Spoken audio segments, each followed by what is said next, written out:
Breaking news చూస్తున్నాం. పశ్చిమ గోదావరి జిల్లా తాడేపల్లిగూడెం మండలం అప్పారావుపేట గ్రామంలో గల పంచాయతీ చెరువును ఓ పార్టీకి చెందిన మండల అధ్యక్షుడు కబ్జా చేసి యథేచ్ఛగా అక్రమ మట్టి తవ్వకాలకు పాల్పడుతున్నాడనే ఆరోపణలు బలంగా వినిపిస్తున్నాయి.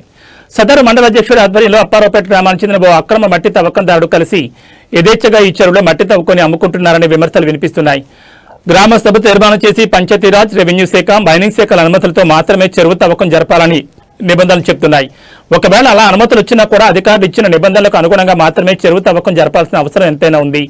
3 జేసీబీలు, పదుల సంఖ్యలో ట్రాక్టర్లతో పగలు రాత్రి తేడా లేకుండా తవ్వకాలకు పాల్పడుతుండడం విస్మయానికి గురిచేస్తోంది. సదరు అక్రమ తవ్వకందారులు గ్రామ పంచాయతీ తీర్మానం ముసుగులో ఏ విధమైన అనుమతులు లేకుండా 15 అడుగుల లోతులో చెరువు అక్రమ తవ్వకాలకు పాల్పడుతుండడం శోచనీయం. ఇలా దాదాపు 4 రోజులుగా ఇక్కడి చెరువులో మట్టి మాఫియాదారులు అక్రమ తవ్వకాలకు పాల్పడుతున్నట్టుగా తెలుస్తోంది. తవ్విన మట్టిని ఊరి అవసరాలు అనే పేరు చెప్పి లేఅవుట్లు, స్థలాలు, ఇతర కమర్షియల్ నిర్మాణ పనులకు యథేచ్ఛగా ఇక్కడి అక్రమంగా తవ్విన మట్టిని తరలిస్తున్న పరిస్థితి నెలకొంది. అలా తవ్వి అప్పారావుపేట గ్రామంలో వివిధ కమర్షియల్ భవనాలకు ఇదే చెరువు మట్టిని పూడ్చిన విజువల్స్ రచ్చ మీడియా మీకు ఎక్స్క్లూజివ్గా అందిస్తోంది. ఎంత జరుగుతున్నా మైనింగ్, రెవెన్యూ సంబంధిత అధికారులు అటుగా చూడడం లేదని ఆరోపణలు వెలువెత్తున్నాయి. ఇప్పటికీ ఈ చెరువుకు విజిలెన్స్ అధికారులు దాడులు జరిపి 2,09,000 ఫైన్ విధించినట్టుగా తెలుస్తోంది. ఆ తర్వాత గ్రామ తీర్మానం పేరు చెప్పి అక్రమ తవ్వకాలకు పాల్పడుతున్నారు అక్రమ మట్టి మాఫియాదారులు.